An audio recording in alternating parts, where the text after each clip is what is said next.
Good morning from Panhandle Outdoors with Winston Chester. Panhandle Outdoors, your source for fishing, hunting, and information for folks who enjoy the great outdoors. Now sit back, relax. It's Panhandle Outdoors. Good morning, folks. Welcome to Panhandle Outdoors and Winston Chester. Glad you're here this morning. Got a great show lined up, as always. At first, our weather brought to us by Haney Technical Center at the corner of Baldwin and Highway 77. It's going to be a cool day. It's going to be a high of 62 and a low of 38, just a really typical February weather. No rain inside. We have had a little bit of rain, but looking at water temperature, it's staying at 58 degrees, but weather's going to be nice and cool. I'm looking at the long-range forecast. Thursday's going to be down to 29, and if you're making big plans for the weekend, it's going to be ideal. It's going to be right around 32 on Saturday, so it's going to be a nice, cold, really be a cold week in the mornings, and all. It's going to be warming up in the afternoon, so good February, a lot of sunny weather, a little bit of rain maybe coming in next week sometime, so weather's going to be good for outdoorsmen for February. Take a look at river readings, the Apalachicola Bluntstown. Again, it's steady, and it's going to actually dropping this morning, and it's going to, it started dropping last night a little bit. It's right at 8 foot this morning, and going to get on down to about 7. Looks like maybe for the weekend, and level out there. The Choctawhatchee at Caryville, again, dropped over the weekend and dropped Monday. Today it's about to level out. It's reading right at 7 foot, so both rivers are going to be at 7 foot for the weekend, looks like. So, and it doesn't look like much dropping or rising on it. All right. Our tide chart brought to us by Kent Forest Lawn Funeral Home and Cemetery. We talked about this yesterday. We're in these neap tides. Not a lot of flow in it, but we technically have a low tide at 315 and a high tide at 204 and about a 0.4 foot range on that. Our marine forecast is going to swing around coming out of the north about 13 today, so it'll be nice and cool and pretty stiff breeze. All right, that takes care of our weather. Let's go ahead and take our break, and we'll be right back.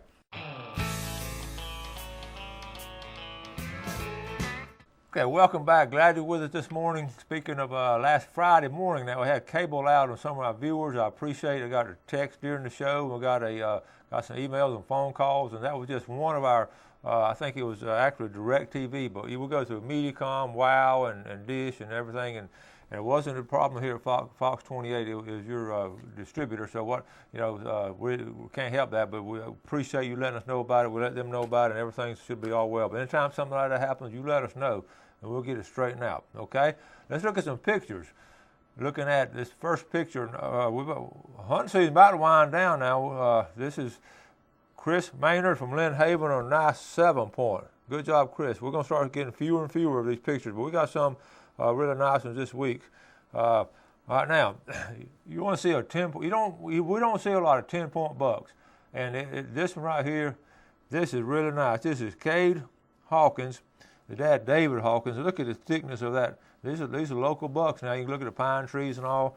That is a nice buck. You call that a wall hanger. That'll be a memory of a lifetime for that young man. Good job, Cade Hawkins. All right. Now, our buddy T.J. Davis, 7-point at the 7-point hunt club. He got a 7-pointer at a 7-point hunt club. Good job, T.J. Davis. He's a good hunter. All right, skip through these right here. My grandkids have been on my iPad, so I skip a couple of pictures. All right, now. Let's go to some fishing. This past Saturday and Sunday now, we had some, the weather was beautiful, and we had some good fishing. This redfish was Saturday. Ken Ray, a friend of Ken Ray's, sent this picture to Panama City Kayak Fishing Association. It was over in Callaway Bayou. Nice picture there. Let's take a look at this chart here. This sort of help explains things. One thing I jumped on it because of, I know it's early, but believe it or not, people are already making reservations and all for the summer, and people want to know when scallop season is going to open down in St. Joe Bay. Well, there it is, June the 27th. The red part of this chart is a closed season. So remember, amberjack's going to close in June and July. It's open the rest of the season. Scallop number 2, scallop season opens June 27th and goes all the way to September 25th. That's just a very long season, one of the longest since they started putting limits on them. Then the crabs closes during the summer, basically from May through October. That's the stone crab now, not the blue crab. All right, okay, just continuation on the next chart. These have no closed season. Bonefish we don't get, but the mackerel, the sheephead, the black drum, Spanish mackerel, all these are open. The blue crab, bottom left-hand corner, our famous mullet, And of course, speckled trout is closed up here during in the canal, but otherwise it's open everybody else. Now look at this chart right here, this last one. This is more offshore, the Pompano. All of these have open season. Tripletail, none of these are closed. Flounder, so you can just catch these anytime. So a lot of our fish now do not have limits to them. I mean, do not have seasons. They all have limits, except for the whiting. Now, a good fishing trip here. This is our buddy Gary Walker. They went offshore. I believe it was Sunday. I believe it was Saturday or Sunday one, and they caught. I'm gonna look at some of the fish they caught. You say he went with Toby Farrington and Ed, and they brought in some nice amberjacks and really look at some of these fish. Good job. Now ask them. They went over in like 52 miles out, and they were fishing in about 200 something feet of water, and 52. But they got a beautiful day to get out, and they had a great trip. So still a little bit of offshore fishing going on, and you can have some good luck out there. That is some big fish right there. Let's get back to a deer right here. This deer right here was brought in by our principal at Vernon High School, Brian Revere. Brian said that this deer scared him as much as he scared the deer, because they were right on top of each other when he shot them. I know we have a lot of young folks up there at Vernon and Washington County watch Panhandle Outdoors. So y'all tell your principal today that you saw that big buck he got, and tell him you want to go ahead and let him take you hunting next time, right at that same spot. Good job, Brian Revere. Now, a buddy Hiram Tyson, right up the road from there. Hiram is a good hunter. He got two bucks this past week. Good luck. He said, and that's a nice rack right there, up there in Washington County. He had a really good week. Two of them about that size. Good job, Hiram Tyson. All right, let's go to a young lady, Tina Stanford Rutherford. This is her first boar hog, Sunday afternoon. Nice shot there, Tina. A good eating right there. Take that right processor. And let's end up with a grouper. Our buddy Brant Marshall, he caught and released. That was a pretty grouper. You see how pretty it was out there Sunday afternoon? Really good job. So Brant caught and released that one. All right. That takes care of our pictures. That's not bad, though. What a variety. Offshore, inshore redfish, and a hog and a deer. And what a great weekend for the outdoorsmen up here. But hunting season winding down, like we said. Let me, I got a quick email I want to read to you. And I've gotten thousands of emails since I've been doing the show. And I've had three of them that I would consider not so complimentary. I'm going to read, and I've read all three of them to you. And this is the third one right here. I said, hey, Coach, I usually enjoy your show, but not this morning. You not editing the video of the squirrel hunt. Remember last week I had a video of the squirrel hunt. You not editing the video of that squirrel hunt when the injured squirrel was crying for his life was more than I could take. I thought that was cruel, as I have a compassion for all life. The hunting videos I am done from watching. The fishing videos I will watch. I know when hunting things like this happen, but most of the time that part is edited out. Sorry, Coach, but I feel that way. And I understand how you feel, and we apologize if it's offensive to anyone like that. Our editor works extremely hard to get a lot of stuff that does happen out of the video. We try not to show it to offend people, and I was not aware. Even when I watched it, I didn't really pick it up. I guess I'm so attuned to what goes on in the woods and all. But I can assure you, and we apologize for it, but I can assure you, all animals and all fish that are taken here on Panhandle Outdoors by myself are either consumed by my family or our friends, and we never kill just for the sake of killing. So it's something important to us. It's been passed down. We take care of. You find out outdoorsmen are the biggest conservationists of any group in America. We strive hard to take care of our land, our animals, and all. And we do take the ones that we feel like we're going to take and consume as a family and all. So that does happen, but we do apologize for it. And sorry to hurt your feelings, and we'll try to do a better job next time. All right, let's take our break, and we'll be right back.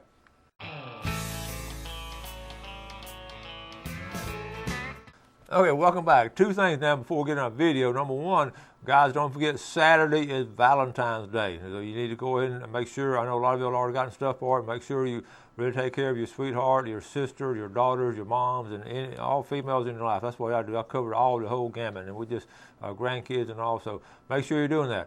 And give your wife a choice. Let her, ask her if she wants to go hunting or fishing Saturday. I mean, be thoughtful about it. And also you better add something to that.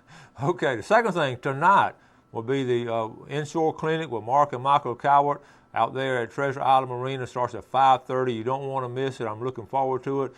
Get some jambalaya, and it's going to be really good. Really good cookout tonight, and but an even greater presentation. Really good stuff. So be there. Now let's set up this video. It's a little 5-minute video, and what happened actually comes from one of my viewers, Ralph Turner.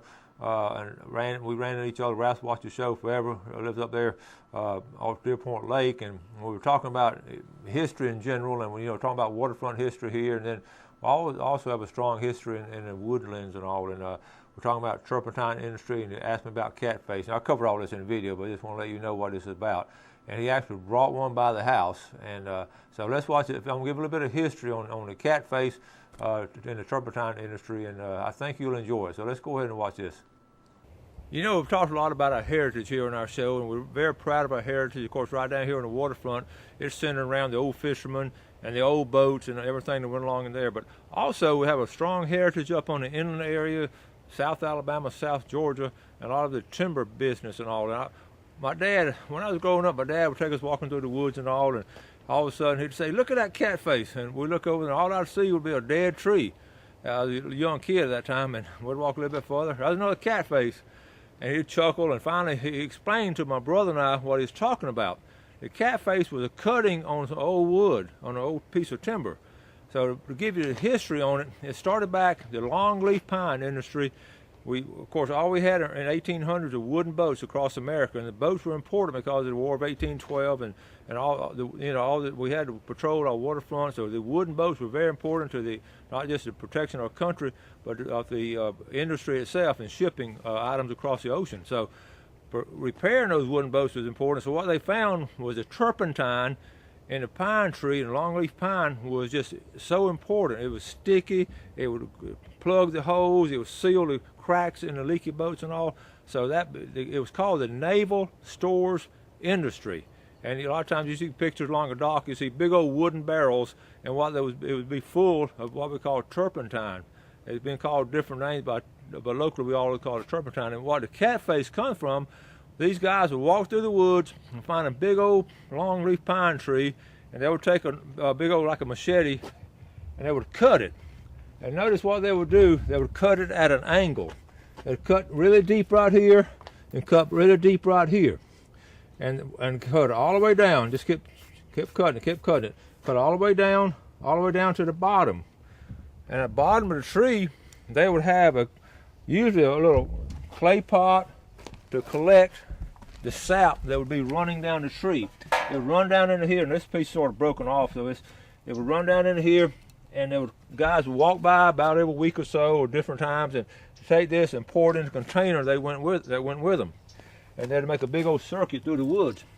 Now also, if you notice this little metal piece right here, this is the last remnant.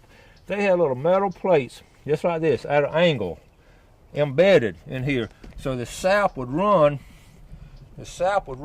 down the middle, just like that, into the plate. And they do that, then later, to come back later, and they would make a deeper cut to get more of the flow. And this is the second cut. See that right here? And thus the cat face. And if you look at it, use your imagination, it sort of looks like a cat face. And they would come back and make even deeper cuts, and they would do that for a while. I want to thank Ralph Turner, one of our loyal viewers. He and I ran into each other back a little while ago, and we were talking about this. He said, there's an old tree up there around Bear Creek, got a cat face on it. And I laughed. I said, you don't see those anymore. Well, lo and behold, I came home the other day, and this was in my backyard. Ralph had cut it up and brought it to me so we can share it with our viewers. And also, I'm going to take it to school and share it with my students, tell them the history and the heritage and the importance of it. Now, it's so important to remember, these guys, this was started in the late 1800s here in the Florida Panhandle. What happened, they started running out of big trees in the Carolinas because they're also cutting them for shipbuilding, and so they went on and worked their way down through Georgia and ended up in North Florida, the industry itself.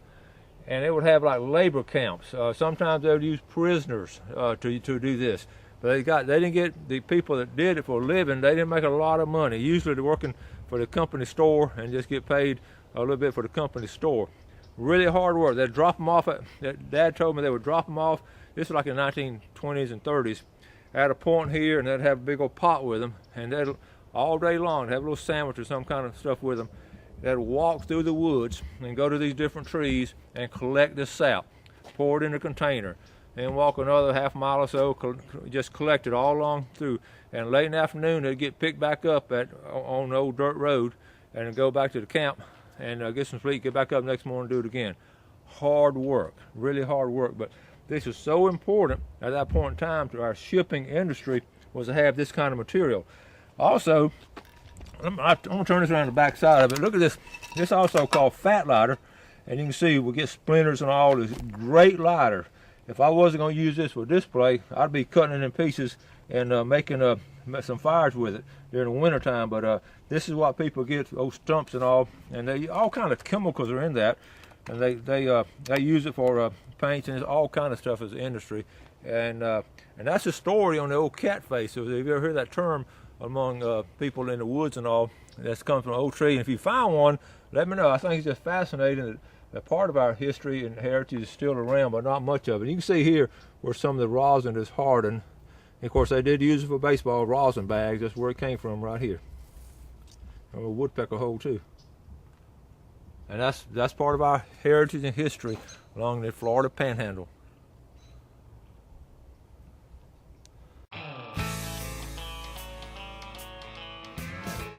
Okay, welcome back. Hope you enjoyed that video. Got a couple of pictures to show you. But first, let's do our fish and game forecast brought to us by Mark Cowart. I'm just going to hold it up right here at 832-6000. Our times today now, we're looking at our best time, 4:23 to 6:23 this morning, and this evening, check out this evening, it's going to be from 4:46 to 6:46. And be sure and come out and see Mark tonight. Now, let's get back to the video, because I think it's a rare thing that you find these. They used to be prevalent throughout the woods, and I have some pictures, and this is going to explain a little bit better than actually the presentation I did. These old pictures here come from the archives of different places, but you can find a lot of pictures here. This first one with a cat face cut, we have see where they went ahead and inserted these metals, and that's why right down the middle, all that sap or turpentine will actually drip, drip, drip, and then all the way down to the bottom. You see how they sort of funnel it toward the center for a collection. That's one picture. I have about 3 pictures to show you, about 4 pictures. All right, this next one shows a series, and the guys that walk through the property through the timber. You see how large these trees and scattered they are. They loved them when they were close together. They didn't have to walk as far. They could fill up their jug. But you can see the whole length of it. Let's go 2 more. This is another one here. That one's not quite as clear, but okay, let's go to the last one here. They had some, I didn't mention the round pots. A lot of times they would, when they come back in and recut it, they would just put like one round pot there, and that pot had a hole in it, and that was a Herty cup, H-E-R-T-Y. He's the one that sort of invented it, that particular round cup like that. So here we've got another one here. Maybe that might be some of the same ones, but you can see the trees were large trees, and they did this throughout. They did this throughout the South, starting in the Carolinas, like I said, in the mid-1800s. Here's some more cuts of it too, and it goes all the way to the ground. And of course, this is grown over.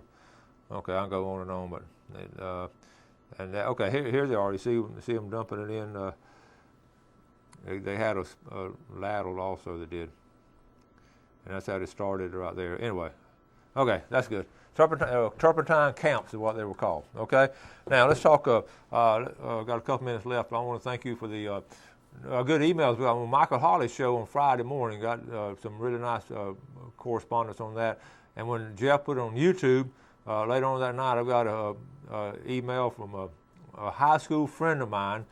She went to FSU and married and lived in West Palm Beach since she was married, and she had seen it on YouTube, and she was excited about it. She sent me a message. Great to hear from her. So when I went down to West Palm Beach, I have some cousins scattered out. I have a cousin in Alabama, and she saw it up in Birmingham, Alabama, and was very complimentary of the show and all. So it was neat to get correspondence from those folks. So, and if you have kin folks of people that love this kind of stuff throughout the country, or even especially overseas as servicemen, tell them to watch it on YouTube. Jeff puts it on every morning out there.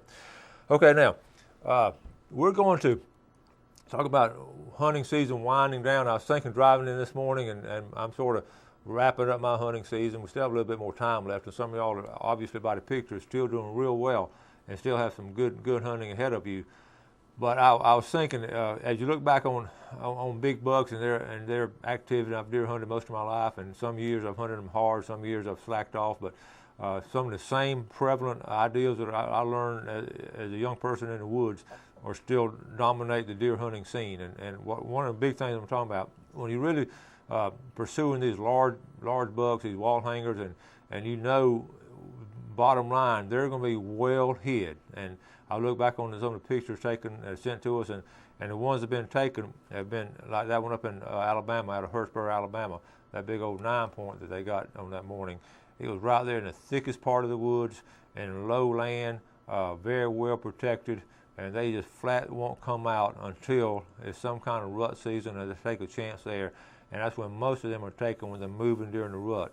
And it just fascinates me year after year, and not just my experiences, but talking with different hunters and all, how that has just been prevalent each season. So even if it's hard to get a big buck in the early part of the season unless they just absolutely make a mistake. But what happens during the rut season, they will come out of their enclave and their protected area and take a chance, you know. So, but anyway, I'm going to go ahead and start planning for my next hunting season, and it's not too early to do that. And one of my goals, one of my resolutions this year, I'm going to try to go on a sandbar hunt on St. Vincent Island. And I've been looking it up, and it's usually the first or second weekend of December. And so the weather can be varying, and it's sandbar only, primitive weapon. So I'm going to look into that, and we may get in there. And I've never actually, way back in the early days, you could hunt anything on there, one of those early hunts. But now they have it sort of divided. So it was in those early days, a lot easier to hunt the whitetail and sandbars. We always hunted whitetail and wild hogs. So we're going to try to pursue a sandbar. I'm going to talk more about that later, but I'm about to run out of time. Today, make sure you, as always, do something good for your fellow man. You have a great day at work or at school, wherever you go, and enjoy yourself, and don't forget to do something outdoors, and have a great day, and God bless. Thanks for joining us for Panhandle Outdoors with Winston Chester. Panhandle Outdoors features hunting, fishing, and other activities and information to help you enjoy the great outdoors. Join us next time for Panhandle Outdoors.